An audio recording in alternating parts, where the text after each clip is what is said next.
Hello students, आजको यो physical साइन्सको क्लासमा चाहिँ हामी गर्नेछ continuation of chapter 2 forces and motion. अस्ति हामीले जुन गर्दै थियो च्याप्टर फोर्सेस एन्ड मोसन त्यसकै कन्टिन्युसन गर्छ। आज चाहिँ हामी इम्पोर्टेन्ट यहाँ के कुरा गर्छ भन्दाखेरि चाहिँ इक्वेसन अफ मोसन गर्छ र त्यो इक्वेसन अफ मोसन गर्नुभन्दा पहिला चाहिँ हामीले बुझ्नु जरुरी छ velocity time graph. Okay, this is very important. Velocity time graph चाहिँ अस्ति हामीले पढ्यो, भेलोसिटी पढ्यो हैन, एक्सिलरेसन पढ्यो, टाइम त तिमीहरूलाई थाहै छ, भेलोसिटी र टाइमको रिलेसन हुन्छ। त्यसलाई चाहिँ हामीले ग्राफिकली कसरी रिप्रेजेन्ट गर्छ, how can be represent graphically the graph between velocity and time.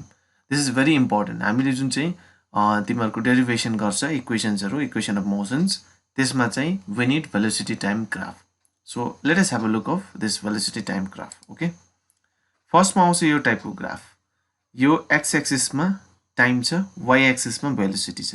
Okay, time denoted by T, velocity denoted by v। यसमा चाहिँ भेलोसिटी कन्स्ट्यान्ट हुन्छ, means velocity is not changing at all. यो चाहिँ same हुन्छ velocity throughout the motion. त्यतिखेर चाहिँ यो graph चाहिँ तिमीहरूले हेऱ्यो भनेदेखि यस्तो हुन्छ, टाइम बढ्दै जाँदाखेरि पनि भेलोसिटी चाहिँ सेम हुन्छ। This is for constant velocity. यो एउटा केस भयो, यसमा चाहिँ भेलोसिटी के हुन्छ, कन्स्ट्यान्ट हुन्छ। नेक्स्ट यो टाइपको ग्राफ, यसमा चाहिँ भेलोसिटी चाहिँ बढ्दैछ, टाइम पनि बढ्दैछ, भेलोसिटी पनि बढ्दैछ। र बढ्नु कस्तो प्रकारले बढ्दैछ, एउटै रेटमा बढ्दैछ, युनिफर्म रेट। यो यस्तोलाई चाहिँ हामी भन्छ युनिफर्म एक्सिलरेसन। यसमा चाहिँ यो ग्राफ चाहिँ सिधा स्ट्रेट लाइन भएको छ भनेदेखि चाहिँ यसलाई भन्छ हामी युनिफर्म एक्सिलरेसन। यो मोसनमा चाहिँ के भएको छ, uniform acceleration. Although velocity is changing but in a uniform rate. नेक्स्टमा चाहिँ यो टाइपको केस, यहाँ चाहिँ हेरे भेलोसिटी चाहिँ 0 बाट सुरु भएको थियो। फर्स्टमा 0 मिन्स फर इक्जाम्पल एउटा बडी सोच रेस्टमा छ, त्यो बडी बिस्तारै टाइम बित्दै जाँदाखेरि चाहिँ मोसनमा आयो भनेदेखि चाहिँ त्यो चाहिँ यस्तो ग्राफ बनिन्छ। त्यो चाहिँ हामी फर्स्टमा रेस्टबाट सुरु भएको र अलरेडी कुदिरहेको बडीलाई हामीले लियो भनेदेखि चाहिँ सपोज एउटा body let's say 25 kilometre per आवरको स्पिडमा कुदिरहेको थियो, त्यहाँबाट हामीले मोसनलाई ट्रेस गर्नु थाल्यो भनेदेखि चाहिँ it has some velocity at this initial point. त्यही कारण चाहिँ यो चाहिँ ग्राफ 0 बाट सुरु भएको छैन। अल्दो यसमा पनि हेऱ्यो भनेदेखि युनिफर्म रेटमा इन्क्रिज भएको छ भेलोसिटी, यसलाई भन्छ uniform acceleration. In both of the cases acceleration is uniform. Okay, so यो जुन चाहिँ भेलोसिटी टाइम ग्राफ हामीले बुझेपछि चाहिँ हामी इक्वेसन अफ मोसन गर्न सक्छ, किनकि त्यसमा हामी यो ग्राफ नै युज गर्छ। All right, so we have equation of motions। हाम्रोमा equation of motions जम्मा 3टा छ important. Number 1 v equals to u plus at। यो v भनेको फाइनल भेलोसिटी, u भनेको initial velocity, a means acceleration, t means time. र final र initial भनेको के हो भन्दाखेरि चाहिँ इनिशियल भेलोसिटी भनेको सपोज फर इक्जाम्पल एउटा बल रेस्टमा छ तर मैले मोसनमा ल्याएँ भनेदेखि त्यो फर्स्टमा यसको इनिशियल भेलोसिटी 0 थियो र त्यो suppose let's say after 5 seconds त्यसले velocity 10 kilometre per hour attain गर्यो अरे सपोज लेट्स से, भनेदेखि त्यसको फाइनल भेलोसिटी हुन्छ 10 किलोमिटर पर आवर। त्यसरी चाहिँ हामीले यो भयो फाइनल भेलोसिटी, यो भयो इनिशियल भेलोसिटी, यो भयो एक्सेलरेसन, यो भयो टाइम। सेकेन्ड नम्बरमा आउँछ this one, s equals to ut plus half at square. s for displacement, u means initial velocity, t for time, a means acceleration, t is also time. So this is displacement equation. This is very important. अर्को छ third equation, v square equals to u square plus 2as। Numerical प्रब्लम्सहरु गर्दाखेरि चाहिँ हामीले यो इक्वेसन्सहरु चाहिन्छ। यहाँ पनि तिमीहरूले भनेदेखि v भनेको फाइनल भेलोसिटी, u भनेको इनिशियल भेलोसिटी, a भनेको एक्सेलरेसन, s भनेको डिस्प्लेसमेन्ट। यो तीनटै इक्वेसनलाई हामी कसरी डिराइभ गर्छ सिक्छ। तिमीले तीनटैलाई नोट डाउन गर्नु, खातामा राइट डाउन गरेर राम्रोसँगले प्र्याक्टिस गर्छ। Okay, so let us take first equation. First question चाहिँ तिमीलाई यसरी आएको हुन्छ, डिराइभ ग्राफिकली भन्छ। Means you have to derive this equation with the help of graph. Number 1 v equals to u plus at। We have to derive this equation graphically, means we have to use graph. What kind of graph? Here in this case we use velocity time graph. Alright, answer. So let us make first velocity time graph. यसमा हामीले चाहिँ फर्स्टमा velocity time graph बनाउँछौँ। Okay, x एक्सिसमा छ time, why एक्सिसमा छ velocity. This is origin. अब हामीले के गर्छ भन्दाखेरि चाहिँ एउटा बडीलाई पोइन्ट ए मा लिन्छ। ओके, जसमा को चाहिँ सर्टन भेलोसिटी पर अलरेडी त्यो मुभिङ छ। हामीले यहाँबाट मोसन ट्रेस गर्न थाल्यो। ए पोइन्ट ए मा हुँदाखेरि चाहिँ बडीको भेलोसिटी छ, इनिशियल भेलोसिटी भन्छ यसलाई, त्यो चाहिँ छ you.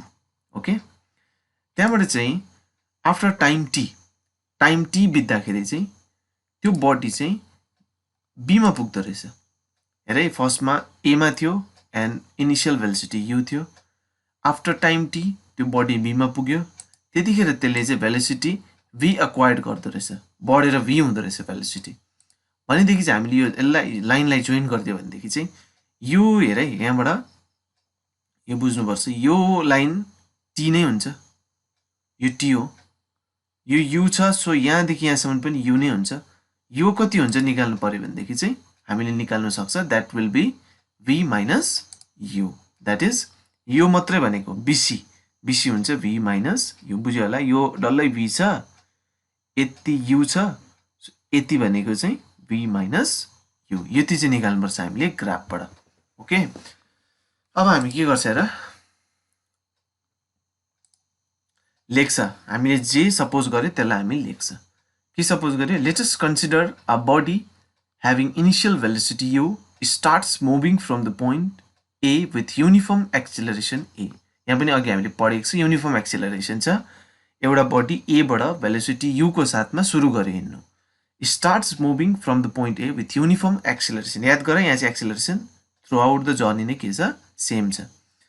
After an interval of time T elapse हुँदाखेरि चाहिँ, टाइम टी बित्दाखेरि चाहिँ the body reaches the point B, attaining its final velocity as v। Time T बित्दाखेरि चाहिँ बडी कहाँ पुग्दो रहेछ, भीमा पुग्दाखेरि चाहिँ यसको भेलोसिटी बढेर v हुँदो रहेछ, क्याप यो स्मल v।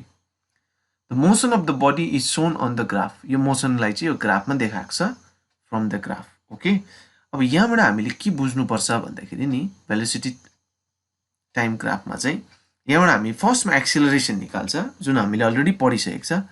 तर सपोज तिमीहरूलाई डिस्प्लेसमेन्ट निकाल्नु भन्यो भने चाहिँ नि, यो जुन चाहिँ ग्राफ बनिएको हुन्छ त्यसले कभर गरेको डल्लै एरिया चाहिँ के हुन्छ, डिस्प्लेसमेन्ट।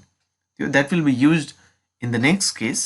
अहिलेको लागि चाहिँ तिमीहरूले हेर, एक्सेलरेसन भनेको we know that since acceleration is final velocity minus initial velocity divided by time taken.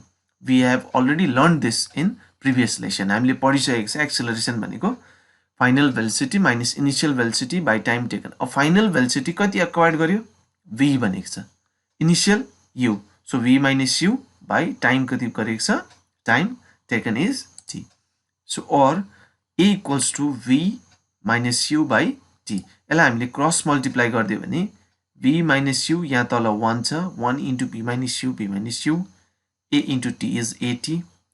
One more step, यो युलाई यतापट्टि ट्रान्सपोज गर्यो भने यो माइनस यतापट्टि प्लस भएर आउँछ, so v equals to u plus 80। This is the required equation.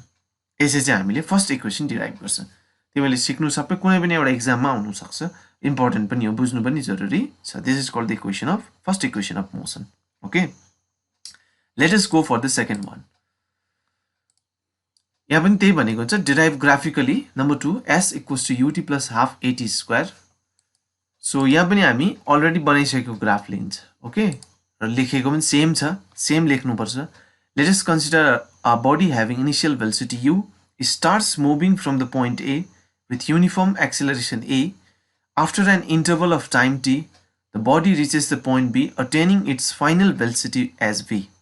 The motion of the body is shown on the graph, from the graph। एउटा graph बुझ्यो भने बुझिहाल्छ, एकै सेम हो, यो सबै सेम छ। तर यहाँ चाहिँ के छ भन्दा मैले अघि भनेको थिएँ, डिस्प्लेसमेन्ट भनेको चाहिँ यो जुन चाहिँ ग्राफ छ, ग्राफले कभर गरेको एरिया, यो अन्डरलाइन एरिया भन्छ नि, त्यो चाहिँ हुन्छ डिस्प्लेसमेन्ट। याद गरे, भेलोसिटी टाइम ग्राफमा चाहिँ व्हाट इज डिस्प्लेसमेन्ट भन्यो भने चाहिँ displacement is given by the area lying under the graph. So यहाँबाट हामी के लेख्छ र, displacement denoted by S equals to area lying under the graph. यो ग्राफ यो हो नि त, स्ट्रेट लाइन छ, यसको मुनि लागेको एरिया भनेको चाहिँ यो डल्लै एरिया हो। मैले यो ब्लूले मार्क गरिदिएको छु, यो डल्लै एरिया भनेको चाहिँ के हुन्छ, डिस्प्लेसमेन्ट हुन्छ। अलराइट, सो हामी यसलाई के गर्छ भन्दाखेरि चाहिँ यो एरियालाई चाहिँ अब यो डल्लै एरियालाई चाहिँ एक प्रकारले हामी गर्न सक्छ नेक्स्टमा युज गर्छ अहिलेको लागि चाहिँ यसलाई हामी छुटाइदिन्छ एउटा चाहिँ यो रेक्ट्याङ्गल बनिन्छ अर्को चाहिँ यहाँ के बनेको छ ट्रायङ्गल राइट सो यहाँ हेर और S equals to area underline the graph भनेको यो ग्राफको मुनि भएको एरिया भनेको एउटा त रेक्ट्याङ्गल छ एरिया अफ रेक्ट्याङ्गल एओडिसी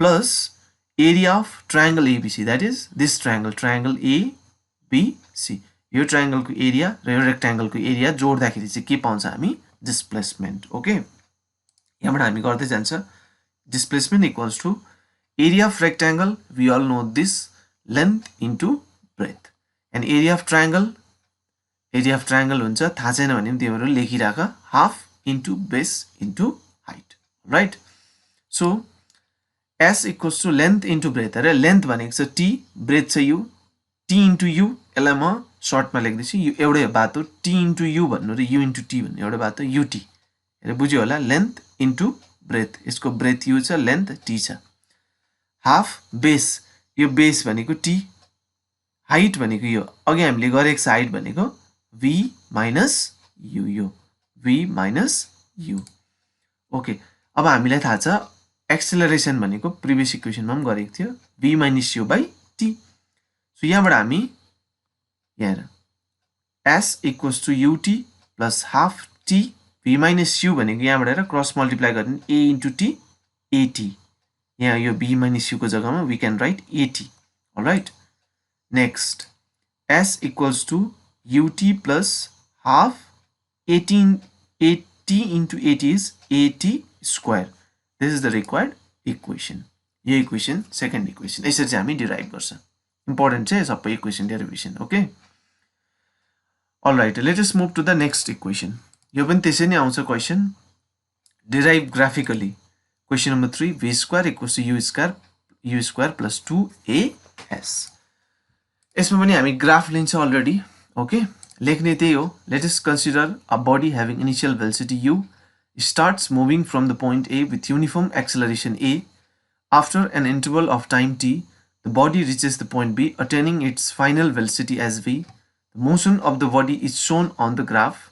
यो सबै सेम हो अब फ्रम द ग्राफबाट चाहिँ यसमा पनि हामी सेम युज गर्छ डिस्प्लेसमेन्ट भनेको area lying under the graph that is this one यही हो तर यहाँ चाहिँ we do not break this whole area into two regions हामी यसमा ब्रेक गर्दैन जस्तो अघि हामीले के गरेको थियो यसलाई एउटा रेक्ट्याङ्गल एउटा ट्रायङ्गलमा ब्रेक गरेको थियो यहाँ चाहिँ हामी गर्दैन यहाँ तिमीले हेर्यो भनेदेखि यो फिगर चाहिँ कस्तो देख्छ भन्दाखेरि नि यो फिगर चाहिँ तिम्रो हुन्छ ट्रापिजियम हेर त यहाँ दुईटा अस्ति हामीले म्याथमा पनि पढेको थियो प्यारालल छ भनेदेखि चाहिँ यस्तो फिगरलाई हामी भन्छ ट्रापिजियम क्वाड्रिलेटरल हो नि त हैन 1 2 3 4 चारवटा साइड छ दुईटा साइड प्यारालल छ यो र यो that is why this figure is called trapezium so के हुँदो रहेछ अघि चाहिँ हामीले छुट्टाएर गरे अब चाहिँ होलमा गर्दाखेरि चाहिँ S equals to area of trapezium AODB बुझ्यो यो ट्रापिजियमलाई चाहिँ मैले यसरी निकाल्दिएँ भनेदेखि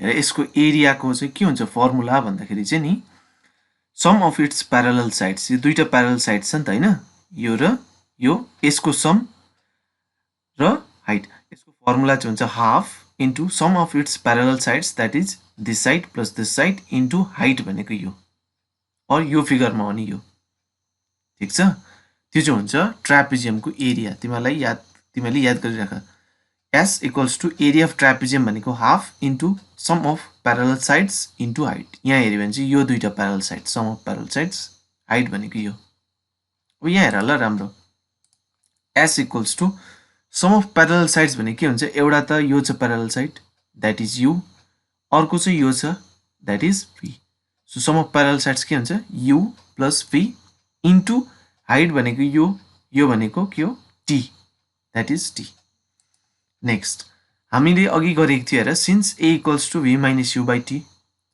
यसलाई हामीले वान मोर स्टेप गर्यो भने t यतापट्टि आउँछ a तल आउँछ इक्वेसनमा so t can be written as v minus u by a सो यो t को जग्गामा हामी यो रिप्लेस गरिदिन्छ यो t को जग्गामा यो b minus u by a next हेर s इक्वल्स टू यो मल्टिप्लाई गर्ने 1 इन्टु u प्लस b मैले यसलाई v प्लस u लेख्न सक्छु सो v प्लस u लेखेको र यहाँ ब्र्याकेट लगाएर v माइनस u तल छ 2 into a 2a I hope सबैले बुझ्यो और क्रस मल्टिप्लाई गर्ने यहाँ 1 छ 2a into 1 2a into s 2as equals to यो a plus b whole a minus b whole formula के हुन्छ a square minus b square that is v square minus u square और यसलाई हामीले left hand साइडमा राख्यो यसलाई right hand साइडमा और v स्क्वायर इक्वल्स टू यो यतापट्टि जाँदा एड भएर जान्छ u square plus 2as this is the required equation this is how हामीले यसरी चाहिँ यो तीनटा इक्वेसन्सलाई डिराइभ गर्छ एकदम इम्पोर्टेन्ट चाहिँ तिमीले त्यो साइन्स लिएर पढ्यो फ्युचरमा भनेदेखि पछिसम्म काम लाग्छ equation of motions equation of motions चाहिँ किन इम्पोर्टेन्ट छ भन्दाखेरि चाहिँ नि इक्वेसन भन्ने बित्तिकै चाहिँ हामी मोसन जस्तो कुरालाई पनि म्याथमेटिकली डिराइभ गर्छ अब यसबाट हामीलाई सपोज v र u थाहा छ भने हामी र एक्सेलरेसन थाहा छ भने डिस्प्लेसमेन्ट निक्लिन्छ कुनै पनि अननोन क्वान्टिटिज र नोन क्वान्टिटिजमा चाहिँ हाम्रो भेरिएबलमा चाहिँ एउटा अननोन छ भनेदेखि त्यो हामी नोन क्वान्टिटिजबाट निकाल्नु सक्छ सो यसको इम्पोर्टेन्स छ ओके सो यो लेसनलाई तिमीहरूले राम्रोसँग खातामा लेख र बुझ्ने ट्राई गर अन्त तिमीहरूले प्र्याक्टिस पनि गर्नु कसरी इक्वेसन डिराइभ गर्छ ओके सो नेक्स्ट क्लासमा हामी फर्दर कन्टिन्यू गर्छ अलराइट